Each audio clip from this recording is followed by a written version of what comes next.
অ্যানাস কিচেনে আপনাদের সবাইকে স্বাগত। আশা করি সবাই ভালো আছেন। আজকে আমি নিয়ে এসেছি আপনাদের জন্য মাশরুমের একটি নতুন রেসিপি। আমি আজকে 200 গ্রাম মাশরুম নিয়েছি, ছুরি দিয়ে ছোট করে কেটে নেব।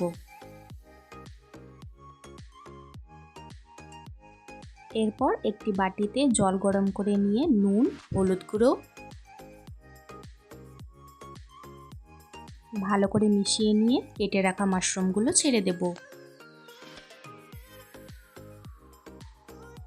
মাশরুমগুলো 5-6 মিনিট ফুটিয়ে নেব। এই রেসিপিটি বানাতে আর কি কি উপকরণ নিয়েছি চলুন দেখে নেই।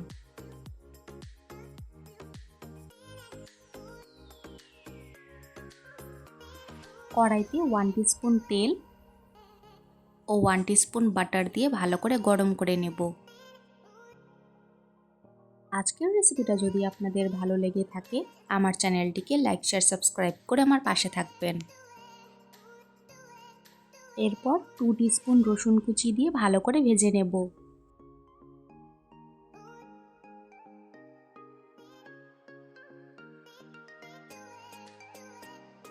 রসুন কুচি ভালো করে ভেজে নিয়ে পেঁয়াজ কুচি দিয়ে দিব।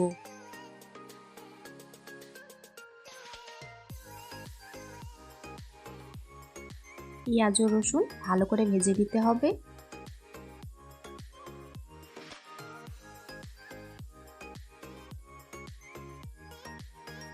ভালো করে ভেজে নিয়ে সেদ্ধ করে রাখা মাশরুমগুলো ছেড়ে দেব।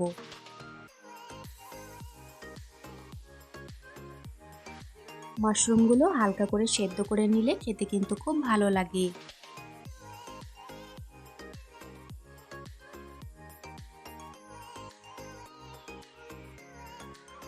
ভালো করে 3-4 মিনিট মতন ভেজে নেব।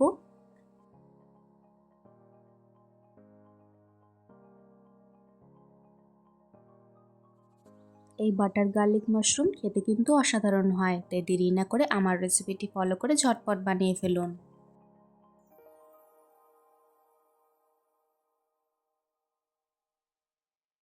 ভালো করে একটু সময় নিয়ে ভেজে নিয়েছি। ভাজার সময় স্বাদ মতো নুন দিয়ে দিলাম।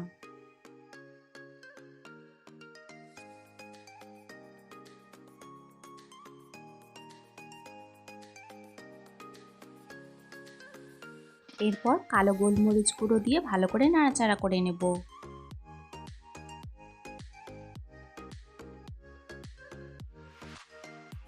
এরপর ঝালের জন্য সামান্য একটু চিলি ফ্লেক্স দিয়ে দিলাম।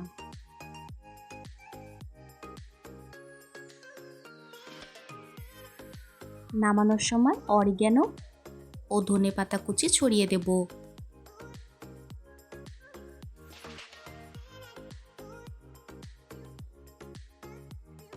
ধনেপাতা কুচি দিয়ে ভালো করে 1-2 মিনিট নাড়াচাড়া করে নেব।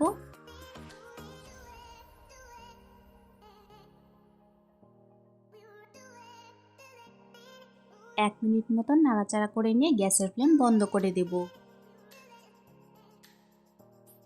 ব্যাস তৈরি হয়ে গেল আমাদের আজকের রেসিপি, খুবই টেস্টি বাটার গার্লিক মাশরুম। রেসিপিটি কেমন লাগলো অবশ্যই কমেন্টসে জানিও। যারা মাশরুম খেতে পছন্দ করেন একবার আমার রেসিপিটা অবশ্যই ট্রাই করবেন, আশা করি ভালো লাগবে। আজকের ভিডিও দেখার জন্য আপনাদের সবাইকে অনেক ধন্যবাদ। সবাই খুব ভালো থাকবেন।